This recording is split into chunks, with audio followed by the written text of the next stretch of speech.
मेरे ख्याल से जो नेगेटिविटी है, जो नकारात्मक सोच है, उससे आजादी मिलनी चाहिए। आलस्य है, उससे आजादी मिलनी चाहिए।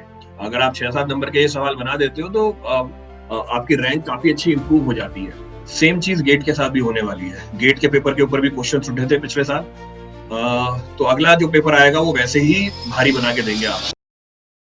तो आजादी का महीना आ गया है, तो एक विद्यार्थियों को किन किन चीजों से आजाद होना चाहिए उसके बारे में हम इस सेशन में डिस्कस करेंगे। मेरे हिसाब से अगर आपको टॉप रैंक लानी है किसी भी कॉम्पिटिटिव एग्जाम में, आपको बहानों से आजादी मिलनी चाहिए, आपको डर से आजादी मिलनी चाहिए, आपको टालम टोल से आजादी मिलनी चाहिए, मोबाइल की लत से आजादी मिलनी चाहिए, आपको दूसरों की तुलना से आजादी मिलनी चाहिए। मेरे ख्याल से जो नेगेटिविटी है, जो नकारात्मक सोच है, उससे आजादी मिलनी चाहिए। जो आलस्य है उससे आजादी मिलनी चाहिए। ओवर थिंकिंग बहुत करते हैं हमारे स्टूडेंट, उससे आजादी मिलनी चाहिए। Instant gratification, social media, gaming, entertainment, sir marathon session करा दो, PYQs करा दो, इससे आजादी मिलनी चाहिए। जो टॉपर्स हैं उनको भी आजादी मिलनी चाहिए परफेक्टिज्म से, कि यार परफेक्ट होनी चाहिए सारी चीजें, मेरे को परफेक्ट नोट्स चाहिए, परफेक्ट टाइम होना चाहिए, परफेक्ट मूड होना चाहिए। तो भैया परफेक्शनिज्म से भी आजादी मिलनी चाहिए आप लोगों को। एक्सक्यूज कल्चर से आपको आजादी मिलनी चाहिए। ईगो नहीं होना चाहिए, इससे आजादी मिलनी चाहिए। कंफर्ट जोन से आपको बाहर आना पड़ेगा, इससे आजादी मिलनी चाहिए। डिस्ट्रैक्शन से आजादी मिलनी चाहिए। और सबसे बड़ा फेयर ऑफ फेलियर से, अरे यार मेरा अगर सिलेक्शन नहीं हुआ तो क्या होगा, लास्ट अटेम्प्ट है, मेरी एज निकल गई है, मैं तो जॉब भी कर रहा हूँ, इसके साथ मुझे तैयारी करनी है, इससे भी आपको आजादी मिलनी चाहिए। वैलिडेशन से आजादी मिलनी चाहिए कि यार मैंने पढ़ लिया, लाइक आ जाए, कमेंट आ जाए, मेरे फॉलोअर बढ़ जाए। लो स्टीम से आजादी मिलनी चाहिए। नेगेटिव कंपनी से आजादी मिलनी चाहिए।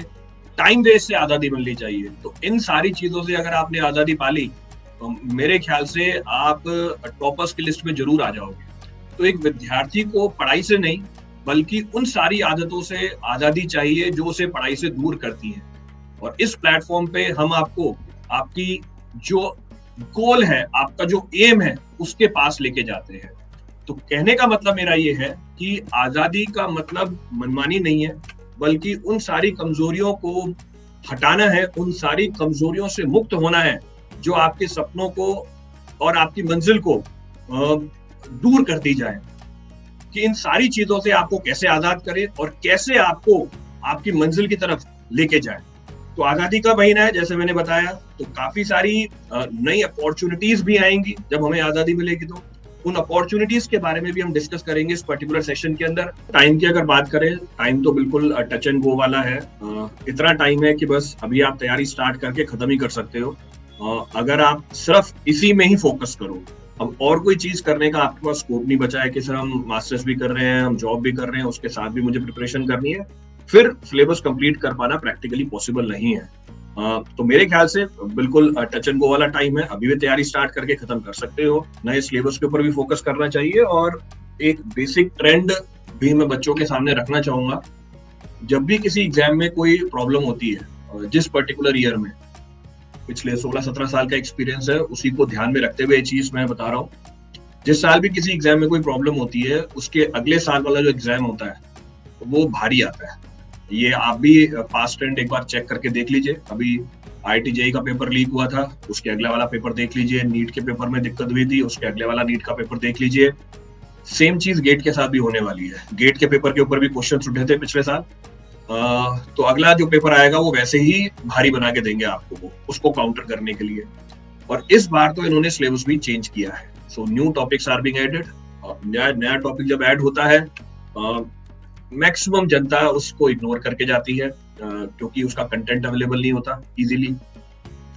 सवाल जो बनते हैं उसमें से मेरे हिसाब से जब भी नया टॉपिक ऐड होता है, आसान होते हैं, सरफेस लेवल के सवाल होते हैं, प्रोवाइडेड अगर हम उसको पढ़ के जाएं तो। अगर हम पढ़ के जाएं सरफेस लेवल के सवाल बना सकते हैं, पर अगर पढ़ के नहीं जाएंगे फिर वो सवाल हमारे लिए दिक्कत क्रिएट कर सकते हैं। अब क्योंकि सब्सटेंशियल चीजें ऐड हुई हैं गेट के सिलेबस के अंदर, तो मैं ये मान के चलता हूँ 6 से 7 नंबर के सवाल तो बनेंगे इस नए टॉपिक से। क्योंकि एक पर्टिकुलर सेशन भी किया था हमने जिसमें मैंने सारे टॉपिक्स बताए थे जो ऐड हुए हैं, तो उनमें से अगर 1-1, 2-2 नंबर का भी सवाल आता है, 6-7 नंबर के सवाल बन जाते हैं। और 6-7 नंबर के सवाल मतलब काफी ज्यादा वेटेज रखता है गेट जैसे पेपर के अंदर। अगर आप 6-7 नंबर के ये सवाल बना देते हो तो आपकी रैंक काफी अच्छी इंप्रूव हो जाती है और बाकी लोगों के कंपैरिजन में आपकी परफॉर्मेंस ज्यादा बेटर निकल के आ जाती है। तो बिल्कुल जो नया टॉपिक ऐड हुआ है उसको इग्नोर नहीं करना है, वो टॉपिक आपको पढ़ के जाना है। जैसे हमने डिस्कस भी किया था इस प्लेटफॉर्म के ऊपर कि जितने भी टॉपिक ऐड हुए हैं उनकी क्लासेस आपको करा दी जाएंगी। एंड होपफुली परसों से मैं इसमें जो हाईवे का नया टॉपिक है वो स्टार्ट भी करूँ। ट्रांसपोर्टेशन में नया टॉपिक ऐड हुआ है, ट्रांसपोर्टेशन प्लानिंग का। I will be starting with those classes on YouTube. तो जितनी भी नई टॉपिक की क्वेश्चंस है वो बच्चों को करा दिए जाएंगे, सवालों की प्रैक्टिस करा दी जाएगी ताकि गेट के पेपर में इनको कम से कम इन टॉपिक में कोई इशू नहीं आए। तो जो भी तैयारी करना चाहते हैं 2027 की, अभी से तैयारी स्टार्ट कर लीजिए।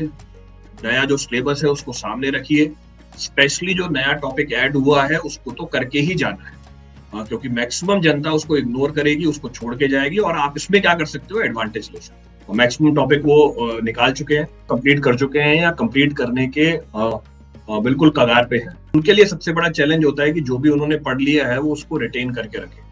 अगर उसको रिटेन नहीं करते हैं तो मैक्सिमम चीजें जब तक एग्जाम आता है वो हम भूल चुके होते हैं।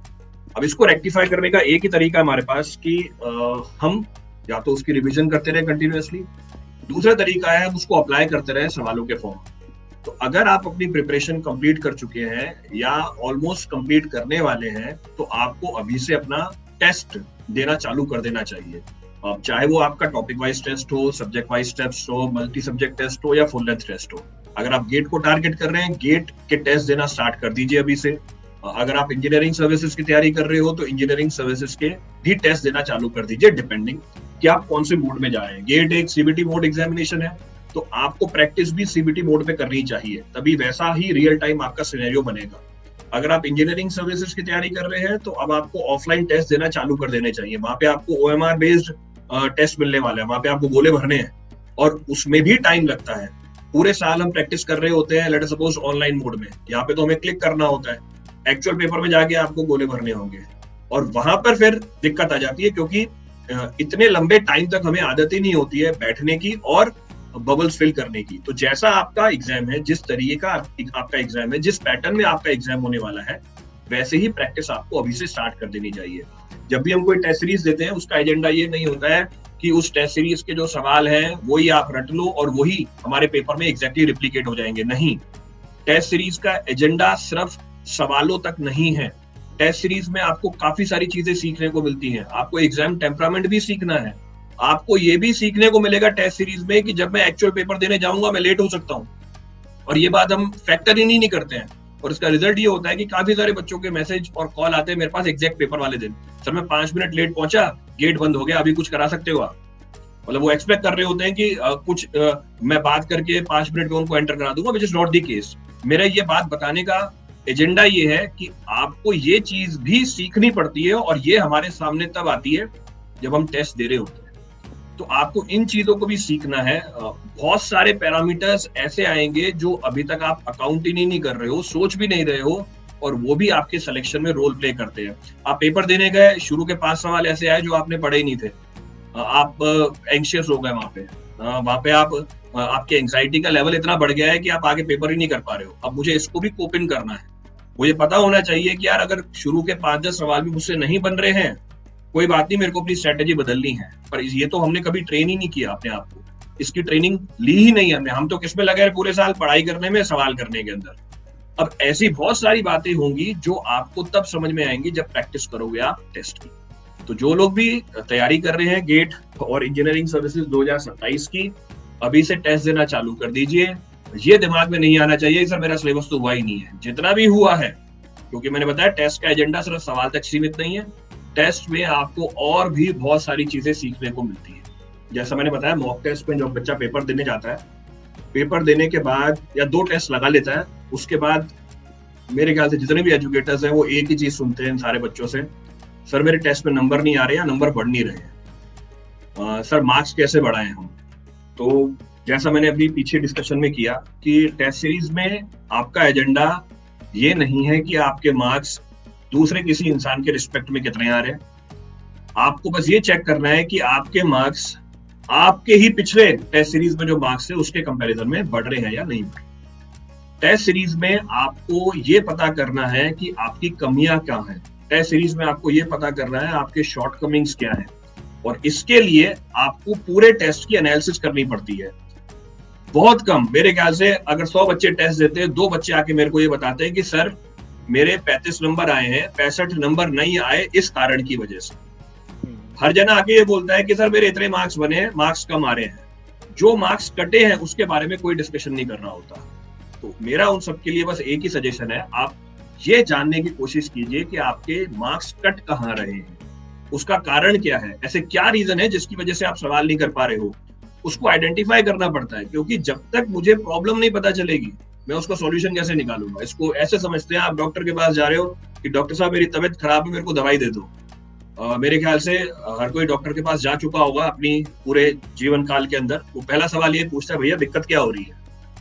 जब आप उसको दिक्कत बता देते हो उसके बाद भी पहले वो टेस्ट कराता है आपका, भैया ये टेस्ट करा के ला, मैं रिपोर्ट देखूंगा, रिपोर्ट के बाद तेरे को दवाई दूंगा।